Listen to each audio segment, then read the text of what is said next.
Where do I begin? If you're looking for an optimistic look at the Arizona Cardinals, this isn't the video for you.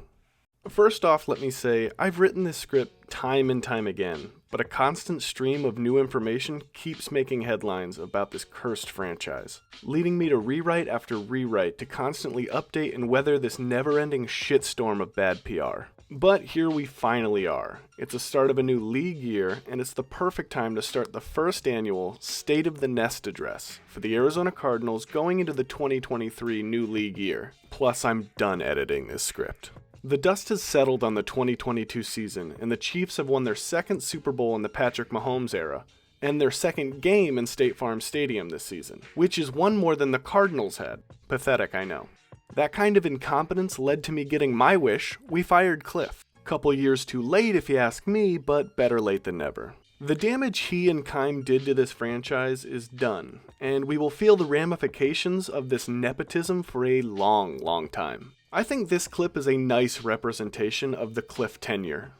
Big one! Take us behind those rocks. Moving behind the rocks! Keep going! You're good! You're good! You're good! And stop! Don't worry, Captain. We'll buff out those scratches. We were promised this juggernaut air raid offense, but we tossed the keys to an unlicensed driver and we got to watch him slowly and painfully mismanage games, misuse talent, and drive this franchise into the ground. I hope Cliff enjoys Thailand, where everyone is as tall as Kyler Murray and he gets to take it all on Michael Bidwell's dime. Because after one of the most undeserved contract extensions of all time, I believe if he stays out of coaching, Bidwell is on the hook for the remainder of his contract, which is around $7.5 million a year, to essentially fuck right off. The Bidwell family has been branded as notoriously cheap, and for the most part, it's all completely true of Bill Bidwell. From moving the franchise from St. Louis to Phoenix over stadium concerns and then renting Sun Devil Stadium for 18 years, never wanting to spend the money to be competitive in any aspect of football, and even charging the players postage to send them their paychecks. But once Michael took over, he seemed to have the mentality and the ambition to become a winning franchise despite the costs. And maybe he was trying to rewrite the cheap narrative. But the longer we watch Michael Bidwell run this franchise, we see that he might not be as cheap as his dad, he's just really bad with his money. Which is fine, I don't root for the Bidwell's wallet, I root for the Cardinals. But bad money decisions usually lead to bad product on the field. If you need an example, take a look at the contract extension he's now eating. And for a fun little side note, in the most transparent move of all time, season ticket holders have received an email saying ticket prices are going up about 25%. So I guess we're all on the hook for that dream Thailand vacation. But no, Michael isn't cheap. God damn it, I wanted to give him the benefit of the doubt. I really did. Then the NFL Player Association released their team report cards. The Cardinals got slaughtered. Locker rooms, F. Weight room, F-. Training facility, F-. Nutrition, F-. Treatment of families, F.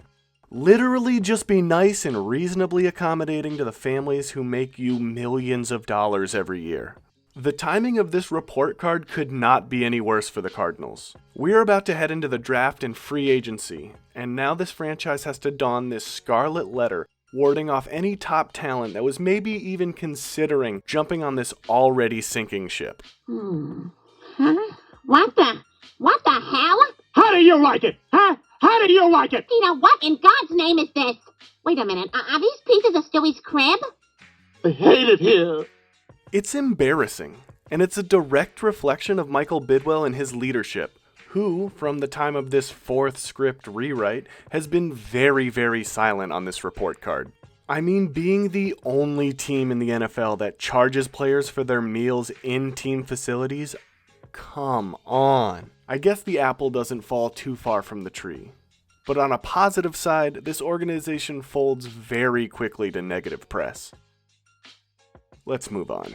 In regards to the coaching situation, the Cardinals were the last team with a coaching vacancy to hire a head coach. And it was a roller coaster ride to say the least. The odds-on favorite changed multiple times. Sean Payton was the Vegas favorite, with him itching to return to coaching and his success with short quarterbacks. The Cardinals seemed like a perfect fit. But he was snatched up by the Broncos with the ownership group with the deepest pockets, the Penner-Walton family of Walmart fame. The Cardinals missing out on Sean Payton is a blessing. It is no secret the Cardinals are going to be bad next year, like historically bad. With Kyler being out the beginning part of next season, and losing productive players to trade rumors, salary cap cuts, and free agency, and, albeit too early to tell, a schedule that looks daunting in March. Any idea of success for next year should be non-existent. And when teams are bad, the draft is the most proven way to build long-term success in the NFL. The Broncos gave up a first-round pick this year and swapped a second for a third-round pick next year in exchange for Sean Payton. The Cardinals would have been foolish to give up that much in a rebuilding mode. Sean Payton isn't going to make us competitive next year. And losing those picks would have not made us competitive in any season in a potential Sean Payton era. The Broncos are in a different situation than we are. They went the LeBron route saying fuck those picks and went all in for the next season or two. I think it's probably too much for them to give up, but this is the state of the nest address, not the state of the stable. Brian Flores was another frontrunner for the head coaching position because of his ties to Monty Ossenfort from their time in New England. It seemed like a good fit because Flores had something to prove after the debacle in Miami and following lawsuit, and could have set up what would have been a nice redemption arc for both Flores and Kyler Murray. But that story ended with Brian Flores taking the defensive coordinator position in Minnesota, leading to a lot of reports that the Cardinals were struggling to fill the head coach position because no one wants to work with the perceived notion that Kyler is a diva. Reporting that basically said at every turn, no coach wants to work with Kyler Murray. And I saw versions of putting up with Kyler Murray's shit, whatever that is. Let's take a quick detour to talk about Kyler. And I'll start with the hard truth. Do I think we can win a Super Bowl with Kyler? No, I don't. Do I hope I'm wrong? Yeah, I hope this video ages like anything Max Kellerman's ever said. The death beam pointed at Earth, you better hit it. I want Iguodala. I think Kyler Murray's ceiling is similar to Michael Vick's, in that he has the ability to make highlight reel plays that blind fans from the fact that he never really won anything of note. But in today's NFL, if you think you have a quarterback that could be a franchise quarterback, you are handcuffed to that player unless you want to continue to ride the carousel in quarterback hell. Cardinals fans are all too familiar with the quarterback carousel. For every 2 productive seasons from a Kurt Warner and Carson Palmer, there's a decade of shuffling through Max Hall, Kevin Kolb, and John Skelton types. The Cardinals are victims of QB potential and a history of QB limbo. And if you've shown any potential at quarterback in the NFL at all, in today's league, you gotta lock it down. Or you could be making someone else very happy. Or you let the player walk and you prove yourself right, but you're terrible in the meantime because of it. But hey, you were right. But back to what we were talking about. Is Kyler Murray's attitude turning away coaches? I don't think it was a main reason why it appeared the Cardinals struggled to fill the head coaching position. I think it was more of the fact that we are going to be bad next year. But when you're heading into a season with little optimism, the last thing you want is to deal with a pouty toddler who has never dealt with losing. I'm just not sure how a player who has had teammates like Larry Fitzgerald and J.J. Watt seemingly hasn't learned anything from them on how to be a professional. In any sport, teammates are like family, and they will go to bat for you even when they know you're wrong. I'll give Kyler a pass from these Patrick Peterson comments. Basically saying Kyler Murray don't care about nobody but Kyler Murray. That's just a matter of the fact. I think the whole point of these comments were to make people realize he has a podcast and to make headlines, which he succeeded in doing. I'm more concerned with the current teammates' comments, when Kelvin Beachum said this. There's a lot of criticism of Kyler. Mm-hmm. What does he have to do, in your opinion, to be great? Grow up. Give me an example. Be a man and grow up. Like, it's not complicated. You got to be a leader of men, period. And he's not right now. He's maturing. But he's not there yet. He's not there. It's not a completed process. It's not a completed process. There are too many stories questioning his leadership and mentality. There's just too much smoke for there not to be a fire. How big is that fire is now the question. Here's a question I pose to all Cardinal fans. Let's say Kyler is set to come back Week 8 in 2023, and the Cardinals' record is 1-6. Do you play Kyler? Do you risk your franchise quarterback in what is essentially a lost season? If it were me, I would probably put him on a spring training-like pitch count. Treat it like the preseason. Get your first half workout in, get what you want out of situations, and grow as a player. But I don't see any point in trying to grind out a terrible season with a player that honestly has dealt with injuries down the stretch of every season of his NFL career. Here's an even worse hypothetical. Let's say the Cardinals start 7-1, and they have a Brock Purdy type replacement. What's the move then? Actually, I don't even want to think about that, because if Ted Lasso's taught me anything... So I've been hearing this phrase y'all got over here that I ain't too crazy about. It's the hope that kills you. Back to the coaching situation. The Cardinals ended up hiring Eagles defensive coordinator Jonathan Gannon right after he was done getting toyed with by Andy Reid and the Chiefs' offense in Super Bowl 57. Am I excited for the Gannon hire? I honestly don't care. The Cardinals just got out of a toxic relationship with our last head coach.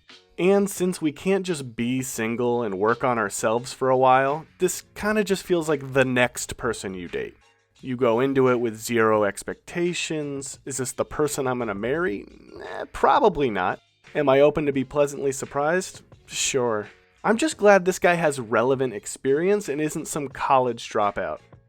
God, I hate Cliff. So where do we go from here? During their tenure in the desert, the Cardinals have seen some bad teams over the years. But I don't know if I've ever been this pessimistic going into a season. 2018 was one of the worst rosters the Cardinals have ever rolled out. But even going 3-13, beating the Niners twice and the Packers in Lambeau, combined with the first overall pick, was something that we could build upon. But we blew it all up. And for what? This? Long is getting great vision. Playing the flat defender, just reading the quarterback. Was Josh Rosen the answer? Certainly not. But we put all of our chips on the table and lost. The amount of rebuilding necessary is probably more than an expansion franchise at this point. The Cardinals' situation is bad, and in one of the most fickle sports cities in America, don't be surprised if Walmart sells more Cowboys gear than Cardinals. Well, that's an idea. It's past time the Cardinals got new uniforms, and there's literally no better time than to clean the slate. Again. At this point, you need to try to excite this fan base that has been beaten down. You can subscribe below for this video that's coming out soon. But other than that, the only thing we can do is wait and hope for this new front office to rebuild better and hopefully faster than the last regime, which is all but assured because they left us at rock bottom. And you can only go up from here. Hey, you made it to the end of the video. Proud of you. Sorry it couldn't be more uplifting. We're in store for some rough years ahead of us. It's just frustrating watching the Cardinals move backwards, waste talent like Budda Baker and D-Hop, and now we start the long rebuilding process. You can follow me and talk Cardinals on all my social media accounts here, and may God have mercy on us next season. Go Cards. Playa!